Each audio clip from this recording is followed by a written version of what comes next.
이 세상에서 유일하게 삼위일체 하나님이 함께 하시고 관계를 맺고 계시는 곳이 있는데 그것은 교회입니다.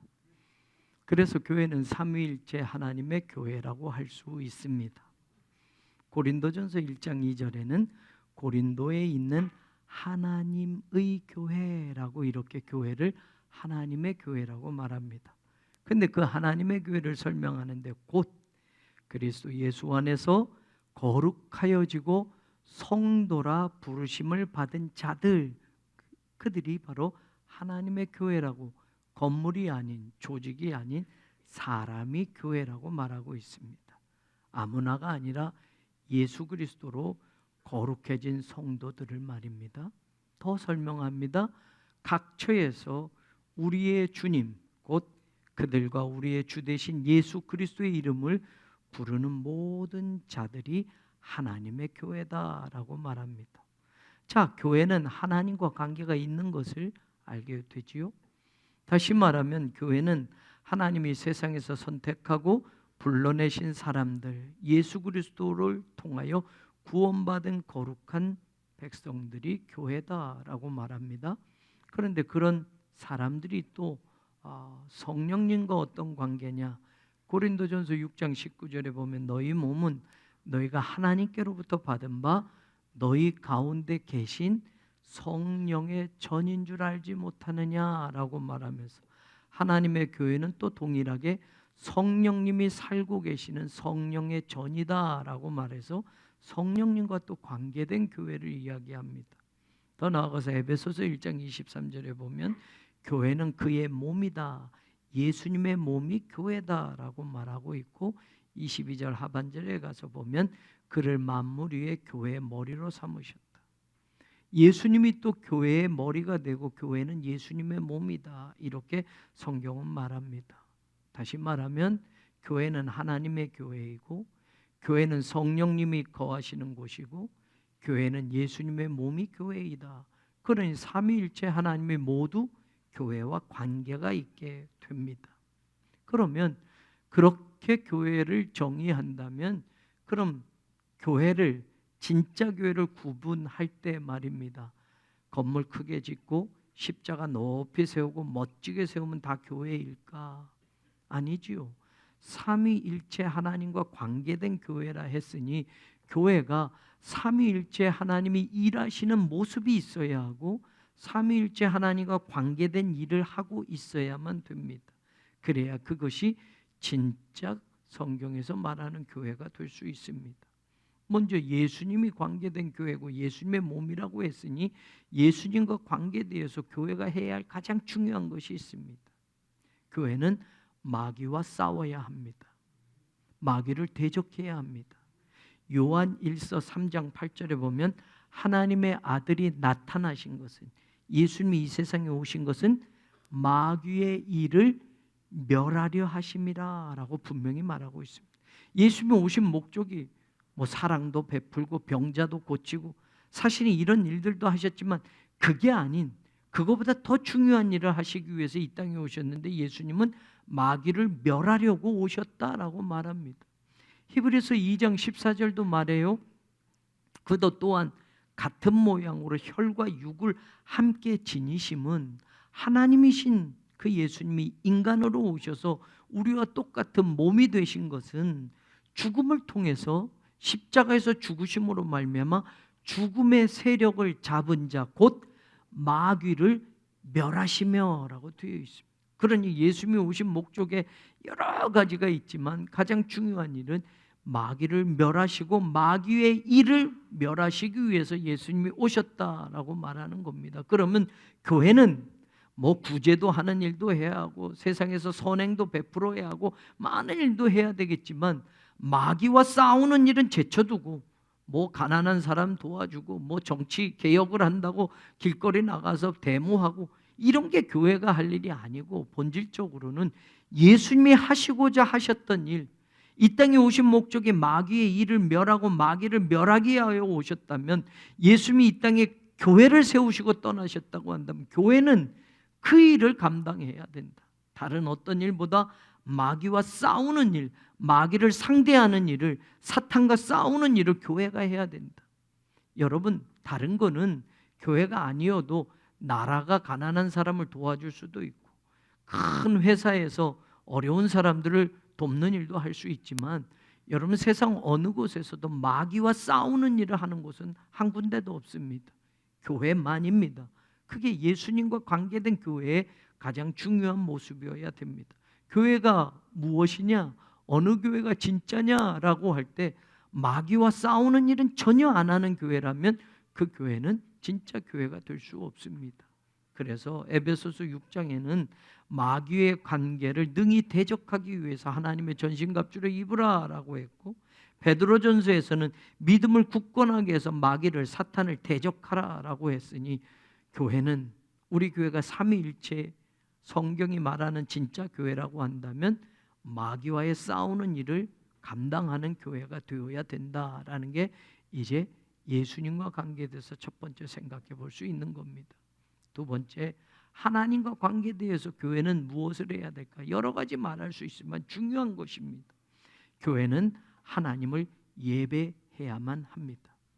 교회 말고 하나님을 예배하는 곳은 세상에 아무 데도 없습니다. 교회만 하나님을 예배합니다.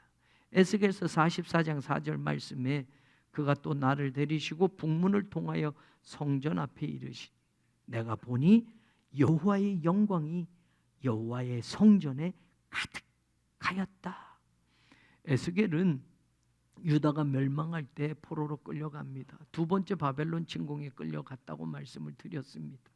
포로 생활 속에 하나님을 보고 환상을 보게 되는데, 유다가 멸망할 것에 대한 예언의 말씀을 전할 뿐만 아니라 하나님이 다시 회복시키실 것에 대한 환상과 예언을 하게 합니다. 그 가운데 가장 중요한 게 새로운 성전에 대한 환상을 보게 하십니다. 그리고 새로운 성전에서 하나님께 드릴 새로운 예배의 모습을 보게 합니다. 그게 에스겔서 후반에 나오는 모습이에요. 그 가운데 에스겔서 44장 4절은 하나님께 드리는 예배의 자리를 보게 하는 것이었습니다. 하나님의 영광이 가득한 성전, 그리고 그 영광이 가득한 성전에 얼굴을 땅에 대고 엎드리는 자신의 모습을 하나님 앞에 보여드리고 있습니다. 얼굴을 땅에 대고 엎드리는 것과 하나님의 영광이 가득한 것에는 상관관계가 있습니다. 예배라는 겁니다. 영광, 하나님의 영광이라고 하는 이 카버드는 존귀, 영광이라는 뜻인데, 이 명사가 파생된 동사는 무겁다, 비중이 크다, 영화롭다라고 하는 동사에서 나온 겁니다. 그러니 여러분, 예배에는 하나님만 영화로워야 되고 하나님의 영광만 크게 나타나야 되고, 예배에는 하나님의 비중이 가장 커야만 됩니다. 사람은 오직 얼굴을 땅에 엎드리고 모두가 낮은 자리에서 하나님을 경배하는 것이 예배여야 합니다. 하나님만 크게 나타나지는 것이 예배라는 것을 새로운 예배에 대한 환상으로 보여주고 있습니다. 예배의 자리에는 하나님만이 가장 큰 분이심이 드러나야 됩니다. 목사가 아니에요, 여러분. 우린 간혹 예배 시간에 꽃을 달기도 하고 막 이러지요. 예배에는 가장 높은 분이, 하나님이 가장 영화로우신 분이, 모든 영광은 바로 하나님께만 올려지는 것이 예배여야 하고, 사람은 말입니다, 누구나 얼굴을 땅에 엎드리고 대고 엎드리는 자세로 누구나 다 가장 낮은 자세의 모습이 예배의 자리에 있어야 합니다. 인간의 영광은 하나도 찾아볼 수 없어야 합니다. 인간의 분깃은 하나도 돌아갈 것이 없어야 합니다. 인간에게 돌아갈 영광은 예배의 자리에 있어서는 안 됩니다. 하나님만 비중이 커야 되고, 하나님만 영화로우셔야 되고, 하나님만 영광 받으시는 것이 예배여야 합니다. 그런데 우리는 잘못된 예배를 많이 드려요. 그리고도 몰라요. 은퇴 차나 예배라는 거 여러분 들어보셨을 거예요. 목사님이 40년 동안 목회하셨으니 얼마나 힘드셨어? 그래서 은퇴하는데 여러분 예배를 드리는데 차나 예배를 드려요. 그리고 은퇴하는 목사님이 앞에 꽃을 달고 사모님과 함께 딱 강단의 중앙에 딱 앉게 해요. 여러분, 하나님이 받으실 영광을 가로채는 거예요. 아무리 그렇지 않다고 해도 말입니다. 아무개 목사 은퇴 차나 예배, 거기다 감사자 하나 붙여서 플랜카드가 붙을 수도 있겠지만, 여러분 아무개 감독 취임 축하 예배 이런 것도 드려요. 그래서 감독의 가운을 딱 입고 여러분 예배 자리에서 강단 중앙에 딱 사모님과 한복 입고 앉아서 예배 드리는 성도들을 정면으로 보면서 감독 취임 축하 예배를 드린단 말이에요. 예배는 사람이 영광 받을 게 한 개도 없어야 돼요. 왜 사람이 축하받는 예배를 하나님 앞에 드리는 예배라고 합니까? 왜 사람이 찬양받는, 40년을 목회했든 평생을 목회했든 왜 사람이 찬양받는 그것이 예배여야 합니까? 잘못된 거예요. 잘못된 거. 그런데 우리는 그렇게 예배를 드려오기도 합니다. 사람에게 맞추어진 예배, 사람의 공로나 사람의 자리를 찬양하고 축하하는 예배, 모두가 잘못된 겁니다. 모두가 자기 얼굴을 땅에 대고 엎드리고 있어야 합니다. 40년을 목회해도 예배의 자리에는 아무나 얼굴을 들 수 없이 모두가 똑같이 땅에 얼굴을 대고 엎드리는 것이 예배여야 하고, 하나님의 영광만 가득한 것이 예배의 모습이어야만 합니다. 그게 하나님과 관계된 교회가 해야 할 진짜 모습입니다.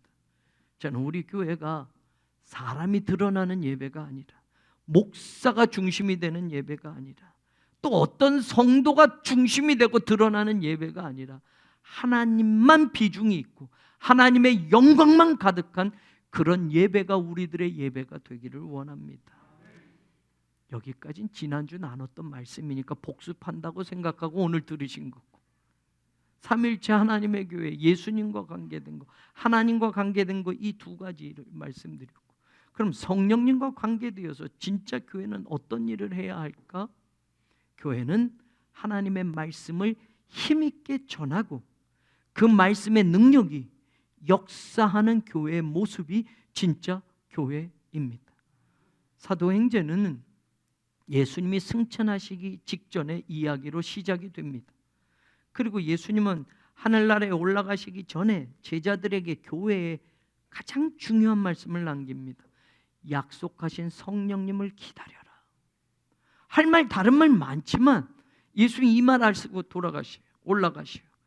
약속하신 성령을, 예루살렘을 떠나지 말고 꼭 기다려라. 왜? 교회는 성령님과 관계된 일을 해야 되기 때문에, 그 성령을 만나야 되기 때문에, 그 성령이 충만해야 되기 때문에 예수님이 다른 어떤 것보다 성령님을 꼭 기다려라 하고 하늘로 올라가십니다.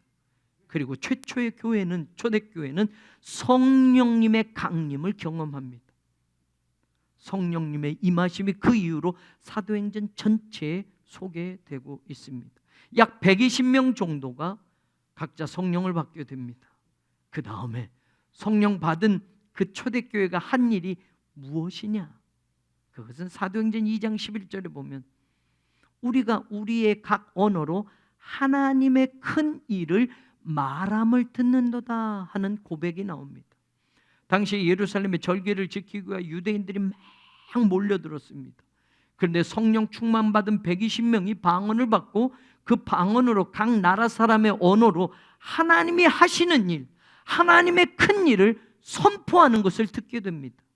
그리고 하나님이 하신 일, 하나님이 하실 일에 대하여 성령 받은 교회가 세상을 향해서 처음 외치는 역사가 성령과 관계되어서 나타나진다라는 겁니다. 그리고 그 이후에 바로 성령 받은 예수님의 제자들이 사도행전 2장 14절에 보면 베드로가 11사도와 함께 서서 소리 높여 이르되 유대인들과 예루살렘에 사는 모든 사람들아, 이 일을 너희로 알게 할 것이니 내 말에 귀를 기울여라 라고 하면서 이제 성령 받은 베드로가, 성령 받은 예수님의 제자들이 세상을 향해서 말씀을, 복음을 전파하는 일이 처음 나타나지고 있습니다. 베드로와 11명의 제자들이 성령 받고 가장 중요하게, 가장 먼저 한 일은 하나님의 말씀을 선포하는 일이었습니다. 그러니 성령과 관계된 진짜 교회의 모습은 하나님의 말씀을 전하는 교회여야만 한다는 겁니다. 그 하나님의 말씀은 복음입니다. 율법이 아닙니다. 예수님의 복음이고 예수님을 전하는 것이어야 합니다. 성령님은 성령 충만받은 사람들에게 예수님을 증거하게 하시고 예수님의 십자가와 부활을 증거하게 하시고 예수님의 증인이 되게 하시는 일이 성령님이 하시는 일이고 도우시는 일이라는 겁니다. 그래서 성령 충만받은 사람들과 성령 충만받은 교회는 복음을 선포하고 예수님을 증거해야 합니다. 이단에게는 성령 충만이 없기 때문에 예수님이 아닌 사람이 강조됩니다. 이단은 진짜 성령 충만 받았으면 예수님을 전하고 예수님의 복음을 전하는 초대교회 모습이 나타나줘야 되는데 이단은 성령 충만 받은 일이 없기 때문에 그들은 오직 자신들의 교주를 내세웁니다. 신천지가 말하는 이만희는 보혜사라고 믿고 있습니다. 죽지 않는다고 합니다. 그런데 건강이 안 좋아지고 이제 돌아가실 때가 되니까 죽을 수도 있구나라고 생각하는 사람들도 있는 것 같아요. 그러나 그들 초창기에는 영생불사 이만희는 죽지 않는다고 생각했습니다. 그분이 바로 보혜사라고 말한 겁니다. 성령 충만 받으면 그런 말을 할 수가 없습니다. 그러니 이단은 성령 충만 받지 못했기에 예수님을 전하지 못하는 겁니다. 문선명, 조희성, 이초석, 정명석, 안상홍, 장길자, 이재록 한국교회 수두룩한 이단들이 많은데 여러분 그들은 성령 충만 받지 못합니다. 겉으로는 성령 충만 받은 모습처럼 보이지만 진짜 성령 충만 받으면 여러분 초대교회가 예수님을 전파하고 예수님의 증인으로 살았던 것처럼 그들은 그리 살지 못한다라는 겁니다. 왜냐? 보십시오. 성령 충만 받은 교회는 바로 예수님을 전하게 되어 있고 성령의 역사는 예수님과 뗄 수 없습니다. 요한복음 16장 13절에 진리의 성령이 오시면 너희를 모든 진리 가운데로 인도하시리니 그는 스스로 말하지 않고 오직 들은 것을 말한다. 장래일을 너희에게 알리시리라 하면서 그 다음에 중요한 말을 해요. 그가 내 영광을 나타내고 내 것을 가지고 너희에게 알리시겠습니다. 예수님이 하시는 말씀. 성령이 오시면 예수님의 영광을 나타내는 일을 하지 사람 누구를 나타내는 일을 성령은 하지 않는다는 말입니다. 성령이 오시면 예수님의 것을 가지고 우리에게 알려주시는 일을 하지 전혀 엉뚱한 이상한 다른 복음을 성령은 전하지 않는다라는 겁니다. 성경 이외의 것을 이야기하면 이단이라는 것이 그겁니다. 예수님이 아닌 자신들의 교주를 앞세우고 교주를 내세우면 그건 이단이 되는 겁니다. 그건 성령 충만 받은 일이 없는 겁니다. 더 볼 거예요. 요한복음 14장 26절에 보혜사 곧 아버지께서 내 이름으로 보내실 성령, 예수님의 이름으로 하나님의 성령을 보내신다고 합니다. 그러면서 그가 너희에게 모든 것을 가르치고 내가 너희에게 말한 모든 것을 생각나게 하리라.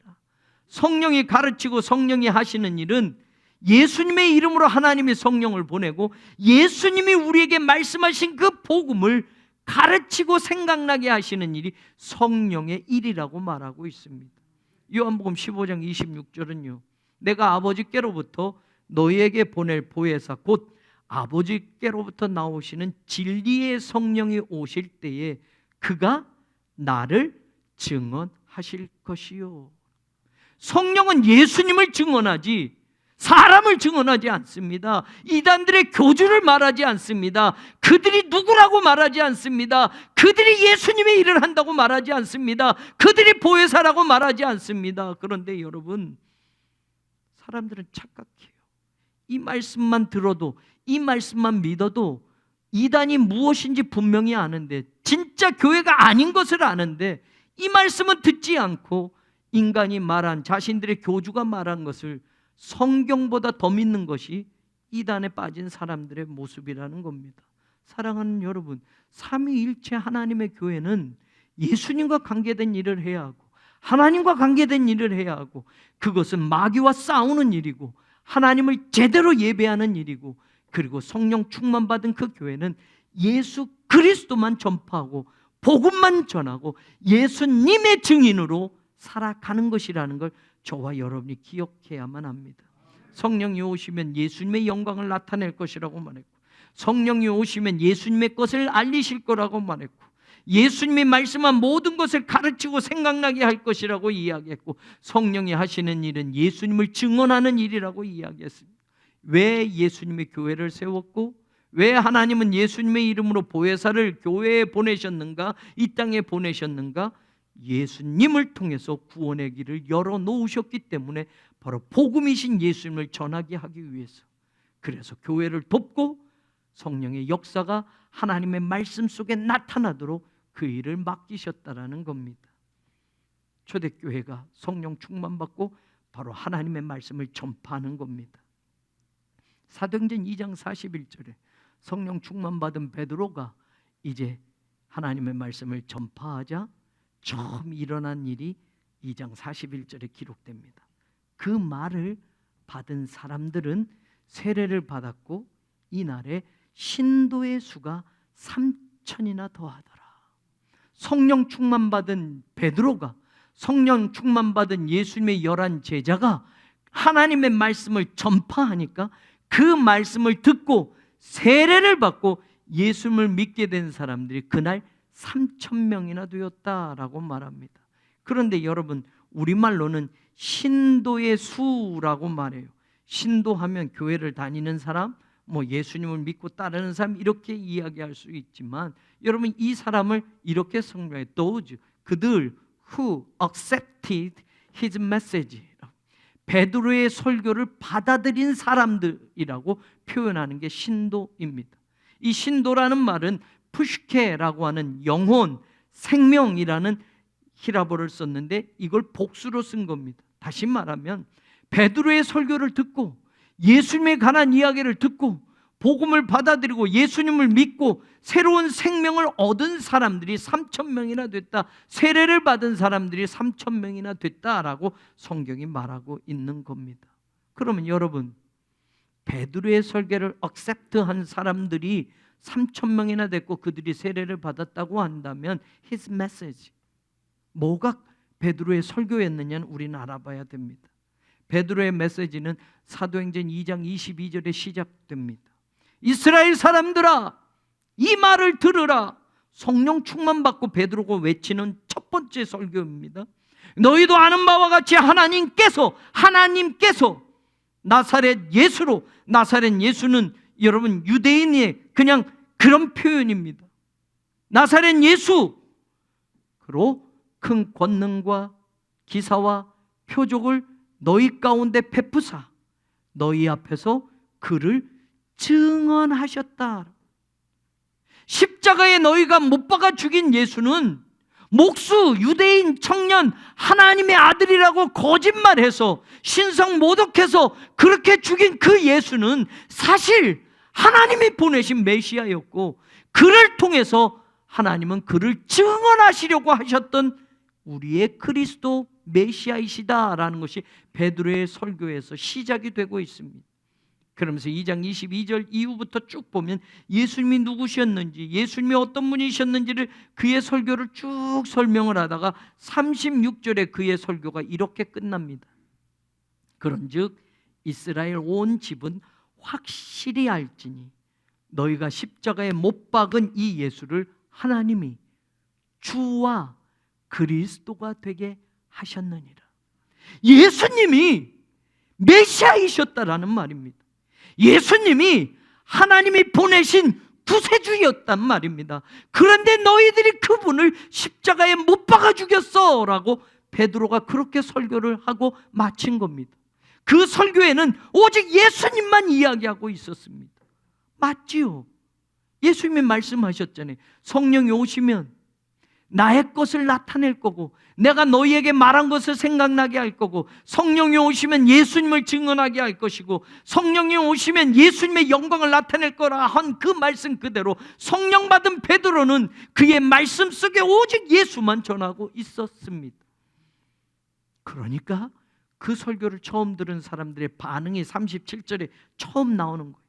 그들은 이 말을 듣고 마음에 찔려서 베드로와 다른 사도들에게 물어, 형제들아, 우리가 어찌할꼬?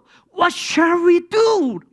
아니, 우리가 그분을 모르고 십자가에 못 박아 죽이는데 찬성을 하고 십자가에 못 박아 죽이는 일을, 그런 일을 했다고 한다면, 우리가 메시아를 죽였는데 그러면 이제 어떻게 하지? 어떻게 하지? 마음에 찔려서 그들이 그렇게 고백했다라는 겁니다. 회개하고 예수 그리스도의 이름으로 세례를 받아라. 그러면 성령의 선물을 받을 거야. 너희도 우리와 똑같은 성령의 선물을 받게 될 거야. 예수님이 바로 구세주였고 예수님이 우리의 메시아이셨다는 걸 너희들이 깨달아 알고 그 말씀을 붙들고 살게 될 거야 라고 베드로는 말하는 겁니다. 그러면서 성령 충만받은 제자들과 사람들이 그 이후부터는 이 복음을 전파하는 일이 계속 생겨집니다. 사도행전 4장 4절에 말씀을 들은 사람 중에 믿는 자가 많으니, 그 믿는 자를 4장 4절에서는 남자의 수가 약 5천이나 되더라. 여자는 빼고. 처음에는 이렇게 나타나요.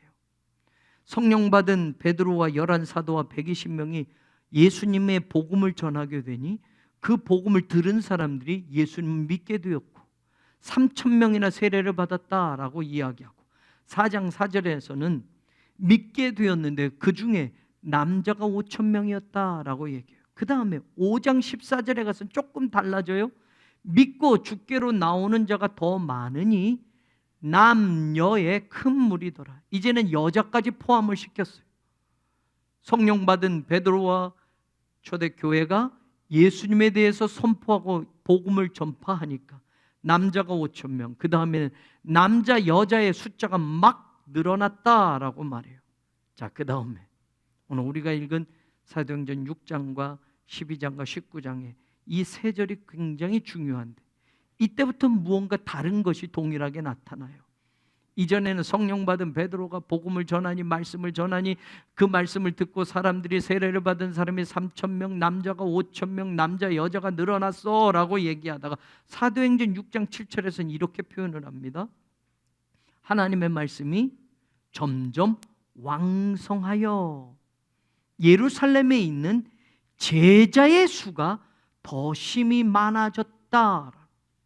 여러분, 단순히 설교 듣고 그날 세례 받겠습니다, 예수 믿겠습니다 하는 이런 숫자가 늘어났다고 이전까지는 이야기하다가 이제부터 사도행전 6장 7절에는 하나님의 말씀이 왕성해져서 예루살렘에 있는 제자의 수가 더 심히 많아졌다. 남자의 수가 늘었다, 여자가 늘어났다, 세례받은 사람의 숫자가 몇 명이다가 아니라 제자의 수가 더 많아졌다. 여러분, 제자라는 이 단어가 여기에 등장해요. 마테테스라는 단어. 이건 남자, 여자, 그냥 일반적인 그냥 예수 믿겠다고 하는 사람들이 아닙니다. 이 제자는 누구를 제자라고 하느냐? 예수님의 제자, 그 제자가 아니라 마테테스는 마테톤이라고 하는 동사에서 나와요. 마테톤은 뭐냐? 배우다, 훈련하다라는 동사예요. 그러면 그게 명사가 되면, 마테테스가 되면 배우는 사람, 훈련받은 사람이라는 뜻이에요. 그러니 다시 말하면 그 순간 설교 듣고 예수 믿어야지 하는 이런 숫자가 늘어나는 것에서 이제는 질적으로 달라지는 거예요. 하나님의 말씀을 배우는 사람들이 늘어난 거예요. 하나님의 말씀대로 살아가고 훈련받는 사람들이 늘어났다라고 성경은 가르치고 있는 거예요. 하나님의 말씀이 점점 왕성해지니까 제자들이 늘어나고 제사장들도 이 도에 복종하게 되었다. 당시에 제사장들은 약 8,000명, 제사장과 같은 레위인들은 10,000명, 18,000명의 제사장 레위인들이 있었다고 합니다. 그러나 여러분, 대제사장들은 예수님을 잡아 죽이던 사람들이에요. 그들과 동조했던 많은 제사장 무리가 있었어요. 그런데 그들이 이제는 복음을 받아들이고 예수님에 대한 말씀을 듣고 예수님에 대하여 믿게 되고 그 복음에 복종하는 제사장들이 늘어나고 그 말씀대로 훈련받고 그 말씀대로 배우는 제자들이 늘어났다는 중요한 말씀을 성경은 가르쳐주고 있습니다. 저는 우리 교회가 하나님의 말씀이 왕성하여 제자들이 늘어나는 교회가 되기를 원합니다. 남자의 수가 몇 명이고 여자가 몇 명이고 세례받은 사람이 1년에 몇 명이고가 중요한 게 아니라, 거기서 끝나버리는 게 아니라, 교회만 그냥 다니는 사람으로 끝나는 게 아니라, 예수님을 믿었으면 예수님에 대한 복음을 가지고 세상으로 살아가고 그것으로 훈련받고 그 배움을 가지고 삶으로 나타나는 제자들이 있는 교회가 진짜 교회라는 걸 저는 우리 교회를 통해서도 확인하기를 간절히 소망합니다. 하나님의 말씀이 왕성하다라는 이 말씀은 여러분들에게 설명했습니다. 식물이 자라는 건 막 쑥쑥 자랍니다. 어린아이가 태어나서 성장하는 건 막 빠르게 성장합니다. 성장하다, 자라나다라고 할 때 바로 그 단어가 왕성하다라는 단어입니다. 하나님의 말씀이 점점 성장하는 겁니다. 하나님의 말씀이 능력이 있어서 여러분 점점 교회를 자라나게 만드는 것입니다. 숫자를 늘림으로 자라는 게 아니라, 양적으로 성장하는 것을 자라나게 하는 게 아니라, 질적으로 제자를 만드는 일을 하나님의 말씀이 역사하니 초대교회 안에 이런 일들이 일어났다라는 걸 6장 7절은 여기서부터 달라진 것을 설명하고 있는 겁니다. 초대교회는 남자가 늘어나고 여자가 늘어나고 막 사람들이 많아졌습니다. 그러자 혼란이 생겼던 겁니다. 바로 이 6장 7절에 하나님의 말씀이 왕성하여 제자가 늘어났다라고 하는 바로 그 직전에 어떤 혼란이 있었는가? 예수님의 제자들이 모든 걸 다 해야 했습니다. 설교도 해야 하고 복음도 전해야 하고, 여러분 어려운 일들이 있으면 그 사람들을 도와주는 일도 제자들이 다 해야 했습니다. 그런데 사람인지라 누구를 돕는 일은 누구를 빼놓고 돕기도 합니다. 히브리 사람들이나 유대파, 헬라파 유대인들이나 히브리파 유대인들 가운데 차별이 생기는 일이 있습니다. 고의적인 게 아니었습니다. 일하다 보니 빠뜨리기도 하고 실수했던 겁니다. 그런데 교회 안에서 그것으로 원망하다라는 이런 일들이 일어납니다. 교회가 원망하는, 서로 미워하고 서로가 원망하는 일들이 생기니 잘못되어져 가는 겁니다. 숫자는 늘어났는데 교회의 원망의 소리가 커지면 잘못되는 겁니다. 그랬을 때 사도행전 6장 2절에 예수님의 제자들 12사도가 모든 제자를 불러놓습니다. 교인 아무나 부른 게 아니라 말씀으로 훈련받은 사람들을 불러서 말합니다. 우리가 하나님의 말씀을 제쳐놓다라는 이 동사는 버리고 가다, 두고 가다, 소홀히 하다라는 뜻입니다. 하나님의 말씀은 정작 소홀히 하고 다른 사람 돕고 구제하고 교회가 커지고 숫자가 늘어나니 이런 것 하다 보니 하나님의 말씀을 소홀히 하게 되는 것은 마땅하지 않아. 그러니 이런 일들을 좀 도와줄 사람들을 우리가 뽑자. 그리고 우리는 기도하는 것과 말씀 전하는 일에 우리가 전적으로 신경을 썼으면 좋겠습니다. 그럼 7명을 어떻게 뽑을까요? 교회 처음 나온 순서대로 뽑읍시다? 아니에요.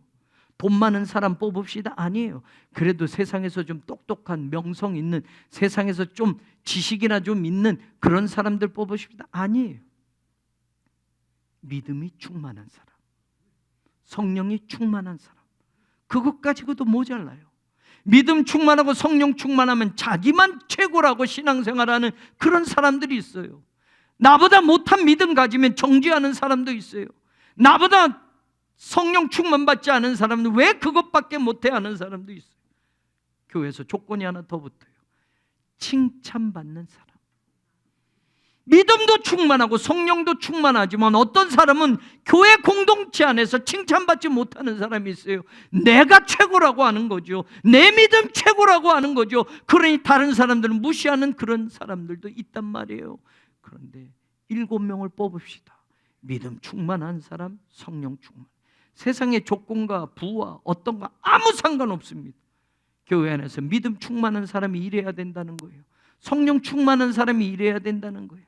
교인들이 칭찬하는 사람이 일해야 된다는 거예요. 하나님의 말씀인 지혜가 충만한 사람이 일해야 된다는 거예요. 그래서 스데반 외에 여러분 6명, 7명을 뽑혀집니다. 우린 편의상 이들을 집사라고 말하지만 집사라는 단어는 성경에 나오지도 않아요. 믿음 충만하고 성령 충만하고 그리고 칭찬받는 사람 7명이 제자들을 돕는 겁니다. 사도를 돕는 겁니다. 그리고 사도들은 하나님의 말씀을 연구하고 기도하고 하나님의 말씀에 몰두하기 시작합니다. 그러자 오늘 이 말씀이 나타나는 거예요. 사도행전 6장 7절에 하나님의 말씀이 더 왕성해져서 숫자 늘리는 교회에서 이제는 제자를 늘리는 교회로 변화되었다는 것, 6장 7절은 그 기점을 이야기하고 있는 겁니다. 사랑하는 여러분, 우리 교회도 그 7명이 필요합니다. 그 7명이 하나님의 사람들을 도울 때, 그 7명이 목회자를 도울 때 우리 교회도 하나님의 말씀이 왕성해질 수 있고, 우리 교회도 교인 숫자 늘리는 교회가 아니라 헌금 액수 늘려서 커지고 부흥했다고 하는 그런 교회가 아니라, 여러분, 예수님도 3년 동안 12명의 제자를 만들었다고 한다면 저는 여기서 숫자가 더 커지고 더 늘어나는 이것보다 더 중요한 건 지금 여기 계신 여러분들이 그리스도의 제자로 훈련받고 배우고 성장하기를 원합니다. 하나님의 말씀의 능력이 그렇게 역사하면 여러분, 그 말씀이 성령님의 역사와 함께 여러분의 삶을 제자로 바꾸고 우리의 인생을 제자로 살게 하는 놀라운 교회의 모습을 초대교회처럼 우리에게도 이루어 주실 수 있다는 걸 저와 여러분이 믿기를 주님의 이름으로 축원합니다. 우리 교회도 성령 충만 받은 장로님들이, 우리 교회도 칭찬받는 권사님들이, 우리 교회도 하나님의 말씀에 대한 지혜가 충만한 집사님들이, 성도들이 목회자를 돕고 교회에 헌신함으로 말씀이 더 풍성해지고 말씀이 점점 왕성한 교회가 되기를 간절히 소망합니다. 그래서 교인들 늘리는 교회가 아니라 그리스도의 제자들을 만들고 훈련하고 그리스도의 제자들을 세상으로 파송하는 그런 교회가 되기를 주님의 이름으로 간절히 축원합니다. 사도행전 12장 24절에 똑같은 단어를 또 쓰고 있습니다. 하나님의 말씀은 흥왕하여, 6장에서는 왕성하여라고 했는데 우리말로는 또 여기서 흥왕하여라고 하는데, 여러분, 이 단어는 아왁사노라는 단어, 똑같은 단어를 쓰고 있어요. 그럼 6장 그대로 번역하면 하나님의 말씀은 왕성하여 더하더라 라는 말이 되어야 됩니다. 똑같은 단어를 12장 와서도 쓰고 있어요. 하나님의 말씀이 쪼그라들지 않았다라는 거예요. 하나님의 말씀이 약해지지 않았다라는 거예요. 6장의 그 상황 속에서 하나님의 말씀이 12장의 초대교회 모습으로 갔을 때도 하나님의 말씀은 여전히 더 왕성하고 성장하고 자라나고 사람들, 제자가 늘어나게 되었다라고 똑같이 말하는 거예요. 그런데 여러분, 문제는 지금 교회 상황은 그럴 상황이 아니란 말입니다. 하나님의 말씀이 왕성해지고 제자들이 늘어날 만한 상황이 아니었단 말입니다. 왜냐하면 사도행전 12장 24절에 그 말을 하기 전에 사도행전 12장 1절에 보면 헤롯 왕이 손을 들어 교회 중에서 몇 사람을 해하려고 하였다라는 말이 나와요. 헤롯이 여러분 유대인들을 기분 좋게 하고 유대인들을 기쁘게 하려고 여러분 예수님의 제자들을 잡아서 죽이려고 했다는 말이 나오고 있어요. 그래서 실제로 사도행전 12장 초반에 예수님의 제자였던 야고보 사도가 목이 잘려 죽습니다. 헤롯이 자신의 권력으로 야고보 사도를 붙잡아 가지고 유대인들을 좋게 만들고 기쁘게 만들기 위해서 기독교를 핍박하고 여러분 순교하게 만드는 일을 하는 겁니다. 예수님의 제자 중에 한 명이 목이 잘려 죽었습니다. 여러분, 예루살렘이 이 소문이 파다하게 퍼졌을 겁니다. 그러면 사람들의 심리가 어떻게 됩니까? 하나님의 말씀을 전파하고 복음을 전파하면 안 듣겠다고 해야 되잖아요. 우리도 야고보처럼 헤롯에게 잡히면 죽어. 다른 제자들도 이쯤 되면 야, 야고보처럼 우리 목이 잘려 모두 죽으니 우린 잠시 조용합시다. 잠시 복음을 전하는 일을 멈춥시다. 상황을 좀 봐서 나중에 좀 되어지면 그때 합시다 라고 해야 되잖아요. 그런데 여러분, 성경은 뭐라고 말합니까? 여전히 하나님의 말씀은 점점 더 왕성해져서 제자들이 더해지고 예수 믿는 자들이 더해졌다라고 성경은 말합니다. 베드로까지 붙들렸습니다. 헤롯은 특별히 베드로도 죽이려고, 야고보 다음에 베드로를 죽이려고 잡아들인 겁니다.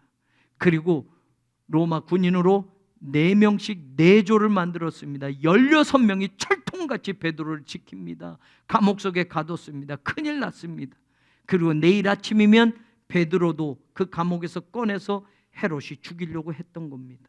그런데 그 밤에 천사가 베드로를 감옥에서 탈출을 시킵니다. 나중에 이 사실을 알고 조사를 하다 모든 그 문지기들을 헤롯이 잡아 죽입니다. 파수꾼들이 베드로를 잘못 지켰다고 그들을 신문하고 죽여버려라 라고 헤롯이 이렇게 말합니다. 다시 말하면 교회에 환란이 불어닥친 겁니다. 순교하는 제자들이 생긴 겁니다. 목이 잘려서 죽습니다. 감옥에 붙들려 갑니다. 예수 믿으면, 예수의 복음을 전하면 핍박을 받는 겁니다. 그런데 교회는 쪼그라들고 하나님의 말씀은 쪼그라드는 게 아니라 여전히 하나님의 말씀은 왕성했다. 하나님의 말씀은 흥왕해서 제자들이 늘어나고 성도들이 늘어났다라고 교회가 이야기하는 겁니다. 성령이 역사하는 교회는 이런 교회입니다. 코로나만 있어도 교회가 확 줄어들지 않았습니까? 교회 가면 코로나 감염될 수도 있어 라고 하지 않습니까? 정부에서 못하게 한 것도 있지만 코로나 상황 속에서 우리도 솔직하게 한번 생각해 봅시다. 코로나 때문에 교회 가는 게 꺼려지지 않습니까? 코로나에 감염되면 잘못하면 죽을 수도 있으니 잠시 코로나가 좀 진정이 되면 그때 출석하자라고 할 수 있지 않습니까? 코로나 때문에 한국 교회뿐만 아니라 전 세계 교회의 예배의 형식이 바뀌어졌습니다. 예배의 틀이 바뀌어졌습니다. 그럴 수는 있어요. 예배의 형식과 틀은 바뀌어질 수 있어요. 그러나 문제는 예배의 본질 자체도 바뀌어지면 잘못되는 겁니다. 그런데 우리 스스로도 예배의 본질까지 흐트러지고 있는 것이 사실이라는 겁니다. 예배가 뭔지도 모르게 코로나 하나 때문에 한국교회가 휘청거리기도 한다라는 말입니다. 코로나 시기에 문을 닫은 교회들이 수도 없이 많대요. 작은 교회들은 코로나를 버티지 못하고 세상 영업처처럼 교회도 말입니다. 얼마 되지 않는 숫자 모이지 못하니, 월세 내지 못하니 목사들이 교회를 폐쇄하고 교회 문을 닫은 교회가 수두룩하다는 통계가 나왔습니다. 예수 믿으면 목이 잘려 죽는데, 예수 믿으면 감옥에 갇히는데, 그러면 초대교회도 잠깐 조용해야 되지 않습니까? 복음 전하는 일을 잠깐 멈춰야 되지 않습니까? 상황 파악하고 그 다음에 일해야 되지 않습니까? 그런데 사도행전 12장은 말합니다. 그럼에도 불구하고 하나님의 말씀은 여전히 세상을 향하여 선포되어지고 왕성하여서 교회에 그리스도의 제자들이 늘어나고 있었다라고 말합니다. 마지막 사도행전 19장 20절도 마찬가지. 주의 말씀이 힘이 있어 흥왕하여 똑같은 단어를 여기도 쓰고 있습니다. 세력을 얻으니라. 여기에서는 힘이 있다라는 것과 세력을 얻으니라라는 새로운 모습이 여러분 덧붙여집니다. 힘이 있다라는 건 단순한 힘이 아닙니다. 크라토스라는 건 통치권에 관계됐을 때 힘을 말하는 겁니다. 그 힘이 있으면 통치할 수 있는 힘을 말하는 겁니다. 여러분, 하나님의 말씀이 사람을 다스리는 겁니다. 하나님의 말씀이 지역을 다스리는 겁니다. 하나님의 말씀이 교회만이 아니라 세상을 변화시키는 그런 능력이 있었다고 성경이 말하는 겁니다. 그래서 마지막 세력을 얻으니라 라는, 세력을 얻는다라는 단어는 12장 16절에 악기 들린 사람이, 19장 16절에 악기 들린 사람이 그들에게 뛰어올라 눌러 이기니라고 할 때 이 이긴다라는 단어가 여러분 세력을 얻는다는 원래 뜻입니다. 그래서 영어 성경에 보면 prevail이라고 번역해서, prevail은 win, 승리하다, 이기다라는 뜻이에요. 여러분의 하나님의 말씀이 통치하는 능력이 있어서 지역을 바꾸고 점점 하나님의 말씀은 흥왕하고 자라나고, 그래서 나중엔 이기게 하였다라는 것을 말합니다. 이 상황이 어떤 상황이냐? 바울이 에베소를 갔어요. 에베소는 성령님이 계신 것도 몰랐어요. 그런데 12명이 성령 충만을 받습니다. 그리고 그 12명이 바울에게 하나님의 말씀을 듣습니다. 그리고 여러분 2년 동안 두란노 서원을 만들어서 거기서 날마다 하나님의 말씀을 가르칩니다. 그러자 여러분의 에베소 전체 지역이 변화되는 겁니다. 에베소에 예전에 있었던 악한 세력, 귀신의 세력이 쫓겨나는 일들이 에베소 지역에서 벌어지고 있는 겁니다. 복음이 들어가니 이기는 겁니다. 예수 그리스도의 복음이 선포되니 에베소 지역의 토양을 바꾸는 겁니다. 통치하는 겁니다. 하나님의 성령의 역사가 일어나는 것이었습니다. 귀신이 쫓겨나고 악기가 쫓겨나고 더 나아가서 에베소 지역에는 마술하는 사람들이 횡행했습니다. 여러분, 귀신이 얼마나 많았는지 여러분 13절에 보면 마술하는 이라는 단어가 나오고 19절에도 마술을 행하여 라고 해서 우리말로는 마술 똑같이 되어지는데 13절의 마술은 엑소르키스테스, 엑소시스트라는 거예요. 귀신을 죽게 하는 사람들, 무당들을 말하는 거예요. 여러분, 마술하는 자들 중에는 귀신을 쫓아내는 사람들도 있었어요. 귀신이 하도 많으니 말입니다. 성령의 역사에서 복음이, 예수님의 권능이 귀신을 쫓아내지 않아도 죽게 하는 마술사들이 있었단 말이에요. 19절의 마술은 페리에르고스, 에르고는 일이라는 거, 페리는 뭐 참견하다, 전치사를 해석하면 이런 게 일을 참견하다. 여러분, 마술하는 일이 뭐냐? 사람들이 자신의 운명에 대해서 마술사들을 찾아가는 겁니다. 내가 어떻게 될까요? 장사를 시작했는데 사업을 하는데 어떻게 할까요? 그러면 마술사들이 마술을 치고 점을 쳐서 뭐 이걸 피해야 돼, 이렇게 해야 돼, 저렇게 해야 돼. 그래서 여러분, 여기에 있는 마술이라는 단어는 참견하다라는 뜻입니다. 점을 쳐서요. 그러니 여러분, 에베소 지역은 그런 마술하는 사람들이 횡행했던 지역입니다. 그런데 여러분, 복음이 전파되어지니까, 하나님의 말씀이 통치하게 되니까 여러분, 이기는 역사가 일어나면서 그 마술사들이 자기가 가지고 있는 비싸게 주고 산 마술책들을 다 불살라버리는 겁니다. 그 마술책 값이 얼마냐? 은 5만이었더라. 드라크마나 데나리온을 친다면 지금으로 이야기하면 하루에 한 데나리온에 한 드라크마가 품삯이라면 10만 원으로 치면 그 마술사들이 불태워버린 책이 50억이 넘는 돈이라는 말입니다. 그거 불태우면 이제 나는 마술사로 살 수 없는 겁니다. 마술하면서 돈 벌었던 사람들이 예수님의 복음을 듣고 자신의 인생을 포기하는 겁니다. 이제껏 살았던 그 마술을 포기하고 예수님의 말씀에 복종하고 예수님의 사람으로 살아가는 겁니다. 하나님의 말씀에는 권능이 있어서 귀신을 쫓아낸 겁니다. 귀신을 이기는 겁니다. 지역을 바꾸는 겁니다. 세상을 이기게 하는 힘과 능력을 공급해 주는 겁니다.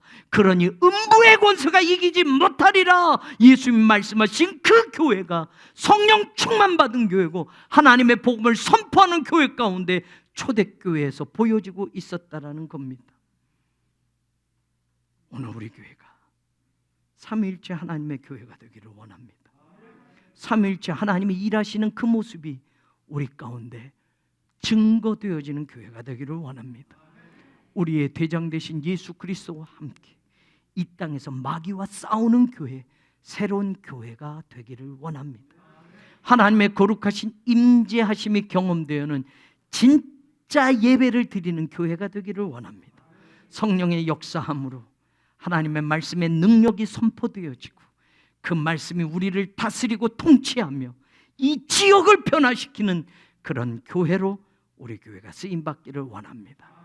그런 주님의 교회가 세워지고 건물이 세워지는 그런 교회로 만족하지 말고 그런 교회가 오늘 내가 되고 그런 교회가 바로 우리 교회가 되어서 이 지역에 하나님의 영광이 선포되어지고 드러나는 그런 말씀의 능력이 있는 교회가 되기를 우리 주님 예수 그리스도의 이름으로 간절히 축원합니다.